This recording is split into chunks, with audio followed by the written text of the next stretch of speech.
ഓരോ ഓർഡേഴ്സും എനിക്ക് വളരെ സ്പെഷ്യലാണ് കേട്ടോ. നമ്മുടെ മയു ഇപ്പോൾ തുടങ്ങിയിട്ട് 1 മാസം കഴിഞ്ഞു. 1 മാസം കഴിഞ്ഞിട്ടേ ഇല്ലെങ്കിലും കാലങ്ങളായിട്ടുള്ളൊരാഗ്രഹമാണ് ഒരു ബിസിനസ് സ്റ്റാർട്ട് ചെയ്യുക എന്നുള്ളത്. അങ്ങനെയാണ് ഒരു ക്ലോത്തിങ് ബ്രാൻഡ് സ്റ്റാർട്ട് ചെയ്താൽ എന്താണെന്നുള്ളത് ചിന്ത വന്നത്. പിന്നെ അതിനെക്കുറിച്ചുള്ള അന്വേഷണങ്ങളിലായി. തുടങ്ങുന്നതിന് മുന്നോടിയായി ഇതിനുവേണ്ടി ഒരുപാട് കാര്യങ്ങൾ ഞാൻ ചെയ്തിട്ടുണ്ട്. നമ്മൾ എന്തെങ്കിലും ഒന്ന് സ്റ്റാർട്ട് ചെയ്താൽ മാത്രമേ അതിന് എത്രത്തോളം ബുദ്ധിമുട്ടുണ്ട് എന്ന് നമുക്ക് മനസ്സിലാവൂ. അതിപ്പോൾ ഞാൻ മനസ്സിലാക്കുന്നുണ്ട്. നമുക്ക് ഓരോ ഓർഡേഴ്സ് വരുമ്പോഴും എൻക്വയറീസ് വരുമ്പോഴും എന്തെന്നില്ലാത്ത സന്തോഷമായിരിക്കും.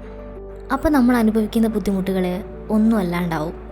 ഒന്നും ചെയ്യാതിരിക്കുന്നതിനേക്കാളും നല്ലത് എന്തെങ്കിലും ഒന്ന് ഞാൻ സ്റ്റാർട്ട് ചെയ്തല്ലോ എന്നതിൽ ഞാനിപ്പോൾ അഭിമാനിക്കുന്നുണ്ട്. എല്ലാം ഈ പ്രപഞ്ചശക്തി കാണുന്നുണ്ട്. ഞാൻ പ്രപഞ്ചശക്തിയിൽ വിശ്വസിക്കുന്നുമുണ്ട്. എൻ്റെ ഈ ഒരു ബ്രാൻഡ് നല്ല രീതിയിൽ മുന്നോട്ട് കൊണ്ടുപോയി വിജയിപ്പിച്ചെടുക്കണം എന്ന് ആഗ്രഹിക്കുന്നുണ്ട്. നിങ്ങളുടെ ഓരോരുത്തരുടെയും സപ്പോർട്ട് അതിനായിട്ട് എനിക്ക് ആവശ്യമാണ്. വരും ദിവസങ്ങളിലും നിങ്ങളുടെ സപ്പോർട്ട് ഞാൻ പ്രതീക്ഷിക്കുന്നുണ്ട്. Thank you.